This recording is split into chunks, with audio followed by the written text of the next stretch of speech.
저는 30년 가까이 카메라를 들고 세계 곳곳의 전장을 누빈 사람입니다.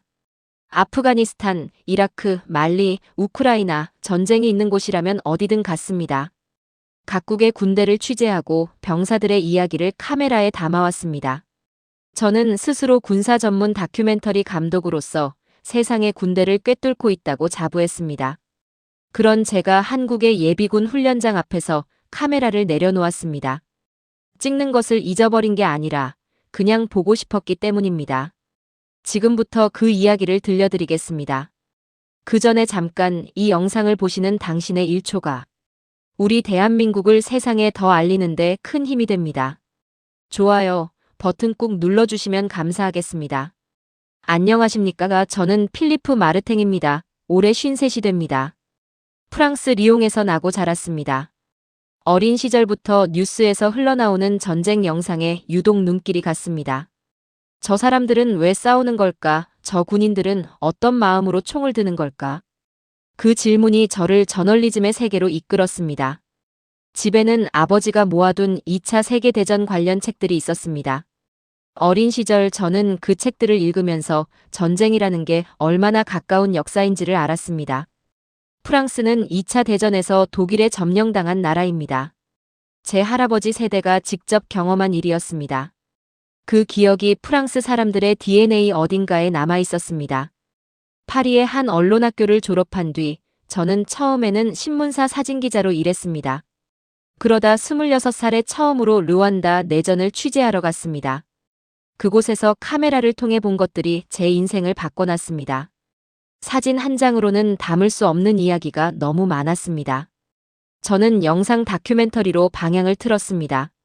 그 이후 27년 동안 저는 40개국이 넘는 나라를 다니며 군대와 전쟁, 그리고 그 속에서 살아가는 사람들을 카메라에 담았습니다. 아프가니스탄에서는 미군 부대와 2달을 함께 지냈고 이라크에서는 현지 민병대를 밀착 취재했습니다. 우크라이나 전쟁이 터졌을 때는 개전 사흘 만에 키이우로 날아갔습니다. 세계 각국의 군대를 취재하면서 저는 자연스럽게 하나의 기준이 생겼습니다. 군대의 진짜 실력은 현역이 아니라 예비군에서 드러난다는 기준이었습니다. 전쟁이 실제로 터졌을 때 현역만으로는 버틸 수 없습니다. 예비군이 얼마나 빠르게, 얼마나 강하게 전력으로 전환되느냐가 그 나라 군사력의 진짜 척도라고 저는 믿었습니다. 그 믿음으로 저는 세계 여러 나라의 예비군 제도를 취재해왔습니다. 독일, 이스라엘, 스위스, 핀란드, 세계에서 예비군 제도가 강하다고 알려진 나라들을 직접 찾아다녔습니다. 그 중에서도 이스라엘 예비군은 강하기로 유명합니다. 전역 후에도 매년 한 달씩 훈련을 받습니다. 핀란드도 마찬가지입니다. 러시아와 국경을 맞댄 나라답게 예비군 훈련에 대한 국민적 진지함이 달랐습니다. 그런 나라들을 취재한 뒤 한국 예비군을 보러 갔습니다. 먼저 제 조국 프랑스 이야기를 해야겠습니다. 프랑스는 2001년에 징병제를 폐지했습니다. 지금은 완전 모병제로 운영됩니다. 예비군 제도가 없는 건 아니지만 한국처럼 전역한 모든 군인이 의무적으로 예비군 훈련을 받는 시스템은 아닙니다. 자원하는 방식으로 운영되고 훈련 강도도 제가 취재한 다른 나라들에 비해 높은 편이 아닙니다. 저는 그 사실을 잘 알고 있었습니다. 그래서 처음 한국 예비군을 취재 주제로 잡았을 때 솔직히 큰 기대를 하지 않았습니다. 한국이 군사 강국이라는 건 알고 있었습니다. 글로벌 파이어파워가 발표한 2026년 세계 군사력 순위에서 한국은 미국, 러시아, 중국, 인도에 이어 세계 5위를 기록했습니다. 핵무기 없이 재래식 전력만으로 이 순위를 유지한다는 사실 자체는 인상적이었습니다. 하지만 현역 군사력이 강하다고 해서 예비군까지 강하리라는 보장은 없습니다. 오히려 제가 취재한 많은 나라에서 현역과 예비군의 실력 차이는 하늘과 땅 차이였습니다. 그래서 저는 한국 예비군에 큰 기대 없이 카메라를 들고 한국으로 향했습니다. 그게 제 실수였습니다. 한국에 도착한 건 3월 초였습니다. 한국에서 예비군 훈련이 본격적으로 시작되는 시기였습니다. 저는 미리 취재 허가를 신청해 두었고 한국 국방부 공보 담당관을 통해 훈련장 참관 일정을 잡아두었습니다. 취재 허가를 받는 과정에서 몇 가지 조건이 붙었습니다. 전술적으로 민감한 장비나 시설은 촬영할 수 없었고 특정 훈련 과목은 참관만 가능하고 카메라 촬영은 불가했습니다. 훈련 중 예비군들의 얼굴을 직접적으로 식별할 수 있는 근접 촬영도 제한됐습니다. 다른 나라 군사 취재에서도 늘 겪는 조건들이었습니다. 저는 그 범위 안에서 취재하기로 했습니다. 서울에서 하루를 보내면서 저는 한국의 첫인상을 정리했습니다. 높은 빌딩, 빠른 사람들, 질서 있는 거리, 어느 현대 도시와도 크게 다르지 않았습니다.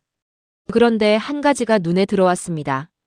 지하철에서, 카페에서, 길거리에서 20대 초반 남성들을 볼 때마다 저는 무심코 생각했습니다. 저 사람은 군대를 다녀왔을까? 한국은 현재도 징병제를 유지하는 나라입니다. 18개월에서 21개월, 복무 기간은 군별로 다르지만 대한민국의 젊은 남성이라면 누구나 군에 가야 합니다. 그리고 전역 후에도 최장 8년간 예비군으로 편성되어 의무 훈련을 받습니다. 저는 그 시스템이 실제로 어떻게 돌아가는지 확인하고 싶었습니다. 다음 날 아침, 저는 취재팀과 함께 훈련장으로 향했습니다. 훈련장에 도착한 것은 이른 아침이었습니다. 저는 수십 년간 세계 각국의 군사 훈련을 취재해왔습니다.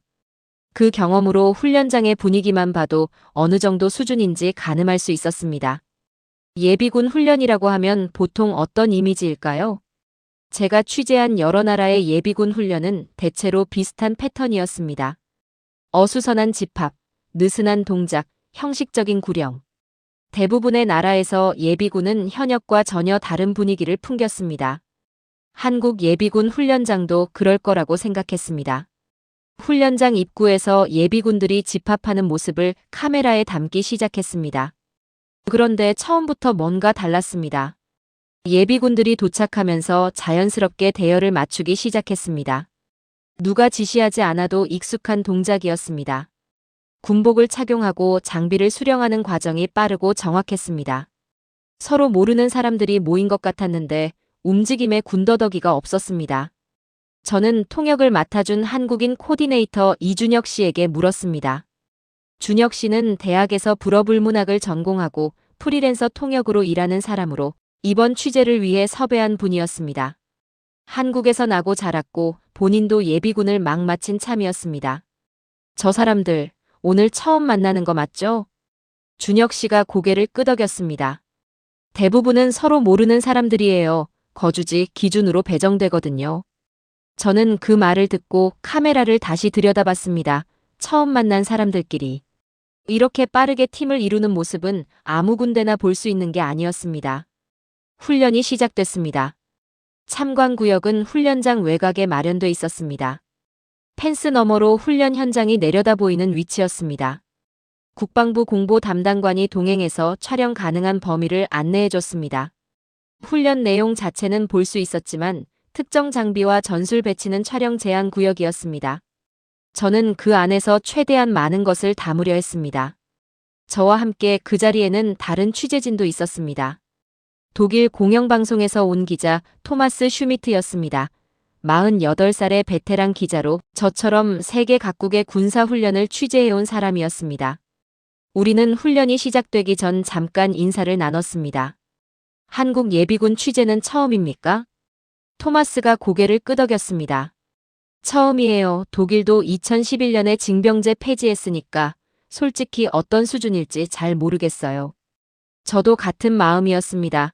우리 둘 다 비슷한 출발선에 서 있었습니다. 저는 수첩을 꺼냈습니다. 그리고 눈에 들어오는 것들을 하나씩 적기 시작했습니다. 첫 번째는 사격 훈련이었습니다. 참관구역에서 사격 훈련장까지는 50m 정도 거리가 있었습니다. 저는 렌즈를 당겨 예비군들의 사격 자세를 카메라에 담았습니다. 엎드려 쏴 자세로 표적을 조준하는 모습, 격발 후 자세를 유지하는 모습이 화면에 들어왔습니다. 옆에 서 있던 토마스가 말했습니다. 자세가 꽤 안정적이네요. 저도 같은 생각이었습니다. 렌즈 안에 보이는 손놀림이 익숙한 사람의 것이었습니다. 저는 옆에 서 있는 훈련지도 부사관에게 준혁 씨를 통해 물었습니다. 저분들이 마지막으로 사격 훈련을 받은 게 언제입니까? 부사관이 말했습니다. 1년 전입니다. 1년 전 저는 고개를 끄덕이며 다시 카메라를 들었습니다. 1년 만에 저 자세가 나온다는 건 현역 시절에 기초가 제대로 잡혔다는 뜻이었습니다. 저는 아프가니스탄에서 현지 민병대의 사격 훈련을 취재한 적이 있습니다. 그들은 매일 총을 들었지만 렌즈로 잡히는 자세가 훈련된 사람의 것이 아니었습니다. 몸에 밴 정확한 절차 없이 감각에만 의존하는 사격이었습니다. 한국 예비군들은 1년에 한 번 훈련받는 사람들인데도 그 차이가 분명했습니다. 토마스가 조용히 중얼거렸습니다. 독일 예비군이랑은 분위기가 다르네요. 두 번째는 화생방 훈련이었습니다. 훈련장 한쪽에 컨테이너 구조물이 있었습니다. 밀폐된 공간이었습니다. 준혁 씨가 설명해 줬습니다. 안에서 실제 최루가스 환경을 만들어 방독면을 착용하고 벗는 훈련을 한다고 했습니다. 실제 가스를 쓰는 이유는 단순합니다. 몸이 긴장해야 손이 빨라지기 때문입니다. 예비군들이 한 명씩 컨테이너 안으로 들어가기 시작했습니다. 저는 카메라를 컨테이너 입구에 고정했습니다. 들어가기 전 예비군들의 표정을 담고 싶었습니다. 긴장한 표정, 익숙한 듯 담담한 표정이 섞여 있었습니다. 잠시 후 문이 열리고 한 명씩 나오기 시작했습니다. 눈이 빨갛게 충혈된 사람도 있었고 눈물을 훔치는 사람도 있었습니다. 하지만 동요하는 사람은 없었습니다. 나오자마자 방독면 상태를 점검하고 장비를 정리하는 손놀림이 숙련된 것처럼 보였습니다. 저는 지도 부사관에게 물었습니다. 방독면 착용 목표 시간이 있습니까? 부사관이 말했습니다. 9초 이내입니다. 화학 공격 상황에서 사람이 숨을 참고 버틸 수 있는 한계가 평균 9초 정도라고 합니다. 그 안에 착용하지 못하면 실전에서 의미가 없으니까요. 9초, 저는 그 숫자를 수첩에 받아 적었습니다. 그리고 카메라로 다음 차례를 기다리는 예비군들을 담았습니다. 큰 동요 없이 자기 차례를 기다리는 모습이었습니다. 토마스가 제 옆에서 말했습니다. 저도 군 복무할 때 화생방 훈련 받았는데 솔직히 매년 이걸 받는다는 게 쉽지 않겠는데요. 저는 그 말에 고개를 끄덕였습니다. 세 번째는 전술 훈련이었습니다. 시가지 전투를 가정한 모형 건물들이 훈련장 안쪽에 있었습니다. 참관구역에서 거리가 있어서 디테일을 잡으려면 망원 렌즈가 필요했습니다. 저는 렌즈를 교체하고 카메라를 다시 들었습니다. 소대 단위로 나뉜 예비군들이 건물 사이를 이동하며 훈련을 받고 있었습니다. 렌즈 안에 들어온 장면이 있었습니다. 한 예비군이 엄폐물 뒤에서 전진하려다 잠깐 멈추더니 반대편 동료에게 수신호를 보냈습니다. 동료가 그 신호를 받고 반대편 엄폐물로 이동했습니다. 서로를 커버하며 교대로 전진하는 동작이었습니다. 저는 그 장면에서 카메라를 멈췄습니다. 오늘 처음 만난 사람들 사이에서 나온 수신호였습니다. 공통된 훈련 언어가 있기에 가능한 것이었습니다. 토마스가 렌즈를 들여다보다가 말했습니다. 저거 교범대로 하는 거죠? 근데 자연스럽네요. 저는 고개를 끄덕였습니다. 자연스럽다는 게 핵심이었습니다. 배운 걸 기억해서 하는 게 아니라 몸에 남아있어서 나오는 동작이었습니다. 저는 수첩에 이렇게 적었습니다. 이건 형식적인 훈련이 아니다. 점심시간에 저는 훈련 중인 예비군 몇 명과 이야기를 나눌 수 있었습니다. 준혁 씨가 통역을 해줬습니다. 저는 먼저 나이를 물었습니다.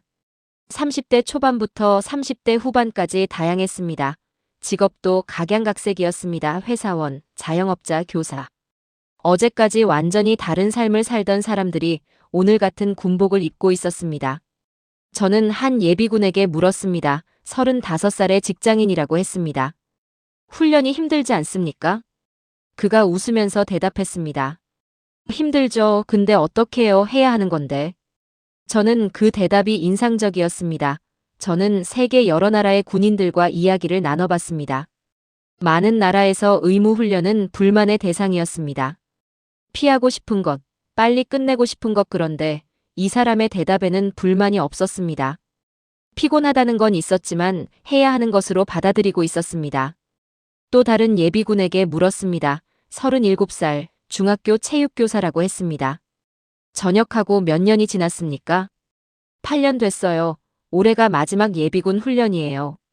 그동안 훈련을 빠진 적은 없었습니까? 그가 고개를 저었습니다. 없어요. 다들 가니까. 저는 그 말을 통역으로 들으면서 잠깐 생각에 잠겼습니다. 다들 가니까 당연함이었습니다. 오후 훈련이 시작됐습니다. 오후에는 훈련 지도 간부와 인터뷰 시간이 마련됐습니다. 참관구역 한쪽에 마련된 간이 의자에 앉아 이야기를 나눴습니다. 훈련은 계속 진행 중이었고 우리 뒤로 예비군들이 움직이는 소리가 들렸습니다. 30대 초반의 중사였습니다. 김재원이라고 했습니다. 그는 예비군 훈련 지도를 담당한 지 2년이 됐다고 했습니다. 저는 그에게 물었습니다. 예비군들을 가르치면서 가장 어려운 점이 뭡니까? 김 중사가 잠깐 생각하다가 답했습니다. 사실 생각보다 어렵지 않습니다. 한번 배운 건 몸이 기억하거든요. 시간이 좀 걸릴 뿐이지 결국 다 돌아옵니다. 그 말은 예비군들의 기초가 탄탄하다는 뜻입니까? 현역 때 기초를 제대로 닦았으니까요. 저희 현역 훈련이 쉽지 않습니다. 그게 예비군 훈련에도 영향을 줍니다. 저는 그 말을 수첩에 받아 적었습니다. 현역 때 기초를 제대로 닦았으니까. 저는 그 말의 무게를 알고 있었습니다. 군사훈련에서 기초는 모든 것입니다. 기초가 없으면 아무리 많이 훈련해도 실전에서 무너집니다. 기초가 있으면 몇 년이 지나도 몸이 기억합니다. 오후 훈련이 이어지면서 저는 김 중사에게 한 가지를 더 물었습니다. 예비군 중에 훈련을 거부하거나 기피하는 경우는 없습니까? 김 중사가 잠깐 생각하더니 말했습니다. 불참하면 법적으로 제재를 받습니다. 그런데 솔직히 제재 때문에 오는 것 같지는 않습니다. 제가 보기엔 그냥 당연히 오는 거예요. 자기가 해야 할 일이라고 생각하는 것 같습니다. 저는 그 말을 적으면서 여러 나라의 상황과 비교했습니다. 제가 취재한 어떤 나라에서는 예비군 훈련 불참률이 30%를 넘는 곳도 있었습니다. 제재가 있어도 피하는 사람들이 많았습니다. 하지만 한국은 달랐습니다. 통계를 나중에 찾아보니 예비군 훈련 참석률은 꾸준히 높은 수준을 유지하고 있었습니다. 오후 내내 저는 훈련 현장을 카메라에 담으면서도 자꾸 카메라를 내리고 그냥 보게 됐습니다. 직업적인 습관상 저는 항상 화면 구성과 앵글을 생각하며 봅니다. 그런데 이날은 그게 잘 안 됐습니다. 그냥 눈앞에 펼쳐지는 장면을 보고 싶었습니다. 첫날 훈련이 끝나고 숙소로 돌아와 저는 준혁 씨와 이야기를 나눴습니다. 저는 그에게 물었습니다. 준혁 씨는 예비군 다녀오셨습니까? 준혁 씨가 웃었습니다. 올해 마지막 예비군 다녀왔어요. 힘들지는 않았습니까? 솔직히 힘들긴 한데 그냥 당연히 가야 한다고 생각해요. 당연히? 한국 남자들은 다 그래요. 가야 하는 거니까요. 저는 그 말이 마음에 걸렸습니다. 당연하다는 인식, 세계 여러 나라를 취재하면서 제가 목격한 것 중 하나는 국방 의무에 대한 인식이 그 나라의 안보 상황을 얼마나 직접적으로 반영하는지였습니다. 전쟁의 위협을 피부로 느끼는 나라에서는 군사훈련을 당연하게 받아들입니다. 그렇지 않은 나라에서는 피하고 싶은 것이 됩니다. 한국은 여전히 정전 상태의 나라입니다. 공식적으로 전쟁이 끝난 게 아닙니다. 그 사실이 한국 예비군들의 태도에 녹아 있었습니다. 저는 숙소로 돌아와 자료를 다시 펼쳤습니다. 한국 예비군 제도의 역사를 훑어봤습니다. 1968년 북한 무장공비가 청와대를 습격하려 했던 사건 이후 향토예비군이 창설됐다고 적혀 있었습니다. 당시 무장공비 31명이 청와대 근처까지 침투했습니다. 그 이후 50년이 넘는 시간 동안 제도가 이어져 왔습니다. 단순한 행정적 의무가 아니라 실제 위협에 대한 대응으로 만들어진 제도였습니다. 저는 그 역사를 읽으면서 오늘 훈련장에서 본 사람들을 다시 떠올렸습니다. 그 사람들의 아버지 세대도 할아버지 세대도 똑같이 훈련을 받았을 것이었습니다. 그 기억이 세대를 거쳐 내려오고 있었습니다. 둘째 날이었습니다. 이날은 동원훈련 과정을 취재했습니다. 한국 예비군 중 1년차부터 4년차에 해당하는 동원 지정 예비군들은 2박 3일 총 28시간의 입영훈련을 받습니다. 단순히 낮에 나왔다가 저녁에 돌아가는 방식이 아니라 부대에서 숙박하며 현역에 준하는 훈련을 받는 방식입니다. 저는 그 현장을 하루 종일 따라다녔습니다. 훈련 강도는 제가 예상한 것보다 훨씬 높았습니다. 총기 분해 결합, 야간 경계 훈련, 수류탄 투척 훈련, 이 과목들은 현역 병사들이 기초 훈련에서 배우는 것들이었습니다. 그런데 전역한 지 몇 년이 된 사람들이 이 훈련을 받고 있었습니다. 오전에 총기분해 결합훈련 현장을 참관했습니다.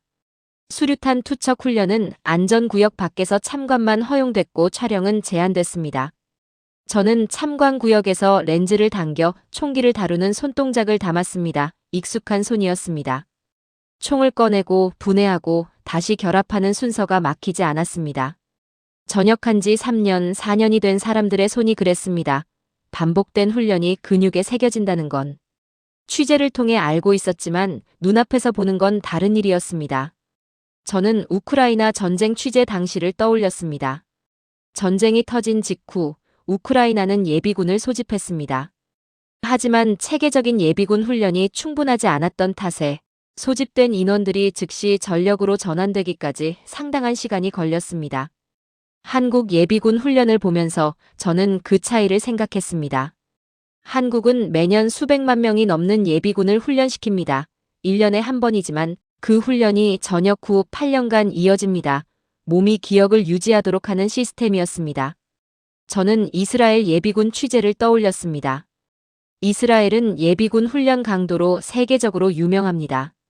매년 한 달씩 훈련받는 이스라엘 예비군과 비교하면 한국 예비군의 연간 훈련 시간은 짧을 수 있습니다. 하지만 한국이 가진 다른 강점이 있었습니다. 바로 훈련 이전의 현역 복무에서 쌓인 기초였습니다. 한국 병사들은 18개월에서 21개월의 현역 복무 동안 기초 전투 기술을 반복해서 체득합니다. 그 기초 위에 예비군 훈련이 쌓이는 구조였습니다. 둘째 날 저녁, 저는 한 예비군과 단독으로 이야기를 나눌 수 있었습니다. 32살의 소프트웨어 개발자였습니다. 이름은 박성민이라고 했습니다. 준혁 씨가 통역을 해줬습니다. 그는 전역한 지 4년이 됐고 올해가 세 번째 동원 훈련이었습니다.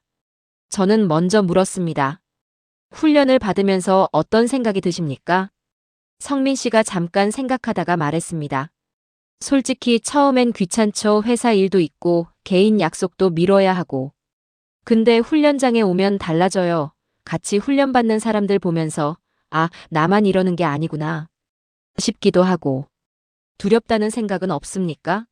훈련이 실제로 쓰일 수도 있다는 생각. 그가 조용히 고개를 끄덕였습니다. 없다고 하면 거짓말이죠. 한국이 어떤 상황인지는 다 알고 있으니까. 근데 그래서 더 제대로 받아야 한다는 생각도 들어요. 나 하나가 아니라 옆에 있는 사람들도 있으니까. 저는 그 말을 통역으로 들으면서 잠시 침묵했습니다. 옆에 있는 사람들도 있으니까. 저는 27년간 전쟁터를 다니면서 수많은 군인들을 만났습니다. 용감한 사람도 있었고 두려워하는 사람도 있었습니다. 하지만 가장 강한 군인들에게는 공통점이 있었습니다. 자신을 위해 싸우는 게 아니라는 것이었습니다. 셋째 날, 마지막 날이었습니다. 이날은 종합훈련이 있었습니다. 각 소대가 주어진 작전 목표를 수행하는 방식이었습니다. 실제 전술 상황을 가정한 훈련이었습니다. 토마스도 마지막 날 훈련을 함께 참관했습니다. 우리는 참관구역 펜스 옆에 나란히 서서 망원 렌즈로 훈련 현장을 지켜봤습니다. 훈련이 진행되면서 저는 한 장면에서 카메라를 멈췄습니다.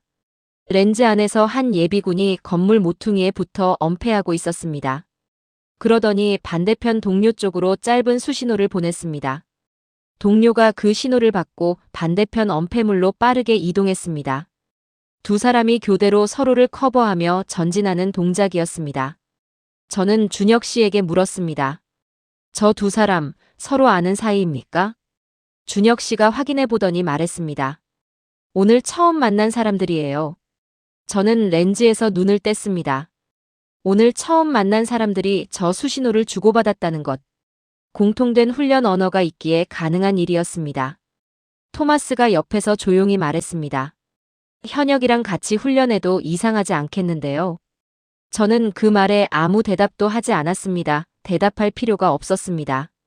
저는 수십 년간 전쟁을 취재하면서 군사력이란 무엇인지를 제 나름의 방식으로 정의해왔습니다.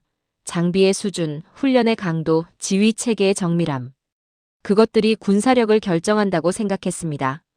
그런데 이날 저는 하나를 더 깨달았습니다.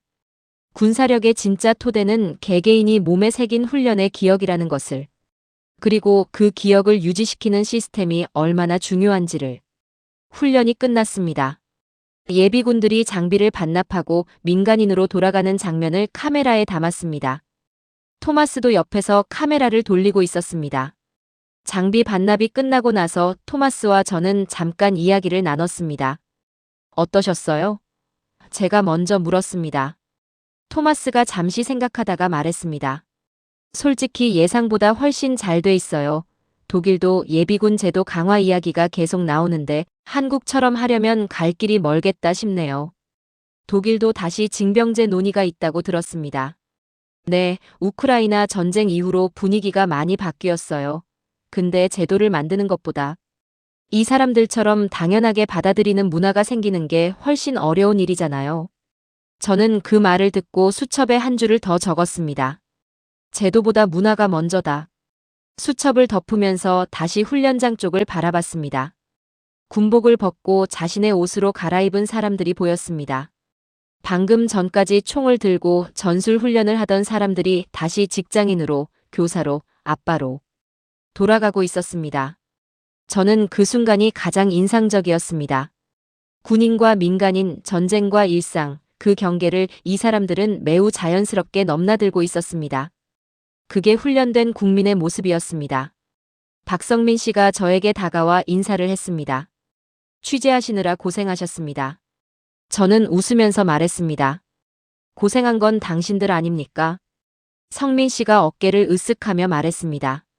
해야 하는 거니까요. 저는 그 짧은 말을 가슴에 담았습니다. 해야 하는 거니까. 그 한마디 안에 한국 예비군 제도가 왜 작동하는지가 담겨 있었습니다. 저는 그에게 마지막으로 한 가지를 더 물었습니다. 만약 실제로 전쟁이 난다면 갈 수 있겠습니까?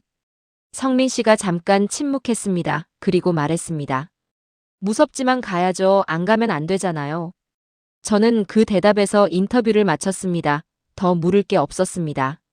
한국 취재를 마치고 파리로 돌아오는 비행기 안에서 저는 이번 취재에서 찍은 영상들을 머릿속으로 되감았습니다. 처음 집합하던 예비군들의 모습, 사격 자세를 잡던 직장인의 손, 수신호를 주고받던 두 사람. 군복을 벗고 민간인으로 돌아가던 뒷모습, 그리고 해야 하는 거니까라는 말. 저는 30년 가까이 다큐멘터리를 만들면서 취재 이후 비행기 안에서 어떤 장면을 가장 오래 생각하는지를 중요하게 여겼습니다. 그게 그 다큐멘터리의 핵심이라는 걸 경험으로 알고 있었습니다. 이번에 가장 오래 머릿속에 남은 장면은 화려한 훈련 장면이 아니었습니다. 박성민 씨가 마지막에 했던 그 말이었습니다. 안 가면 안 되잖아요. 저는 이 다큐멘터리의 제목을 오래 고민하다가 그 한마디로 정했습니다. 파리로 돌아온 다음 날, 저는 오랜 친구이자 프랑스 육군 출신인 리크에게 전화를 걸었습니다. 리크, 나 한국 다녀왔어. 어땠어? 예비군 취재했어. 솔직히 처음엔 별 기대 안 했거든. 예비군이라고 해봐야 뻔하겠지 싶었는데. 근데 완전히 달랐어. 현역이랑 비교해도 크게 차이가 없을 정도였어. 리크가 잠시 말이 없다가 말했습니다. 한국 군대가 강하다는 건 군사 쪽에선 다 알지. 근데 예비군까지 그렇다고? 응, 그게 더 놀라웠어. 전화를 끊고 저는 창밖을 바라봤습니다. 파리의 봄 거리가 보였습니다. 카페 앞에 사람들이 앉아 이야기를 나누고 있었습니다. 저는 그 풍경을 보면서 생각했습니다. 프랑스 사람들은 얼마나 오랫동안 전쟁의 위협 없이 살아왔는가. 냉전이 끝나고 유럽의 안보 환경이 바뀐 것도 사실이지만 나토라는 집단 안보 체계 안에 속해 있다는 것도 사실이었습니다. 프랑스 혼자서 안보를 책임지지 않아도 됐습니다. 한국은 다릅니다. 한국은 비무장지대 너머에 실제 위협이 있는 나라입니다. 그 차이가 예비군 제도의 차이를 만들고 그 제도가 국민의 인식을 만들고 그 인식이 다시 제도를 살아있게 합니다. 지금 이 다큐멘터리의 편집을 마무리하는 중입니다. 편집을 하면서 가장 오래 들여다본 장면이 있습니다. 훈련 마지막 날 예비군들이 장비를 반납하고 민간인 옷으로 갈아입는 장면입니다. 군복을 벗고 돌아가는 그 사람들의 뒷모습. 저는 그 뒷모습에서 뭔가를 봤습니다. 평범한 일상을 사는 사람들이 국가가 부르면 언제든 전력으로 전환될 준비가 돼 있다는 것. 그게 당연하다고 생각하면서 살아가고 있다는 것. 그것이 한국이 70년 넘게 정전 상태를 유지하면서도 흔들리지 않는 이유 중 하나라는 생각이 들었습니다. 저는 이번 다큐멘터리를 만들면서 제 동료 감독 몇 명에게 먼저 보여줬습니다. 그중 한 명이 물었습니다. 필리프, 이거 국방부가 의뢰한 홍보 영상이야? 저는 웃으면서 말했습니다. 아니, 내가 하고 싶어서 만든 거야. 그 친구가 다시 물었습니다. 근데 왜 이렇게 긍정적으로만 나와? 저는 그 질문에 잠시 생각했습니다. 저는 30년 가까이 비판적 시각으로 세계를 취재해온 사람입니다. 어느 한쪽을 일방적으로 좋게 그리는 건 제 방식이 아닙니다. 그런데 한국 예비군 취재는 달랐습니다. 제가 비판할 부분을 찾으려 했지만 찾기가 쉽지 않았습니다. 훈련은 실전적이었고 참여자들의 태도는 진지했습니다.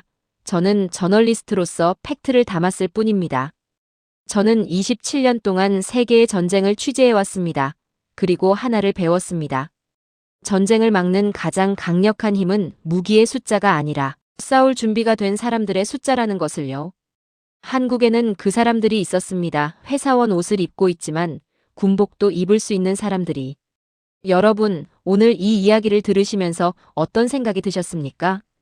글로벌 파이어 파워가 발표한 2026년 세계 군사력 순위에서 한국은 세계 5위입니다. 핵무기 없이 재래식 전력만으로 미국, 러시아, 중국, 인도 다음 자리를 지키고 있습니다. 그 평가 항목 중 하나가 예비군 전력이었습니다. 매년 수백만 명이 넘는 예비군이 훈련을 받습니다. 전역 후 최장 8년 동안 의무를 유지합니다. 귀찮지만 해야 하는 거라고 당연하게 생각하는 사람들이 그 숫자를 채우고 있습니다. 저는 30년 가까이 세계의 군대를 취재해왔습니다. 그리고 한국 예비군 훈련장에서 처음으로 취재를 잊고 그냥 보게 됐습니다. 그게 제 대답이었습니다. 지금 이 영상을 보고 계신 분들, 대한민국의 안보는 무기와 기술만으로 지켜지는 게 아닙니다. 군복을 입고 훈련장에 나오는 사람들, 그 한 명 한 명이 지켜내고 있습니다. 오늘 영상 여기까지입니다. 좋아요와 구독은 더 많은 감동 이야기를 전하는 힘이 됩니다. 다음 영상에서 뵙겠습니다.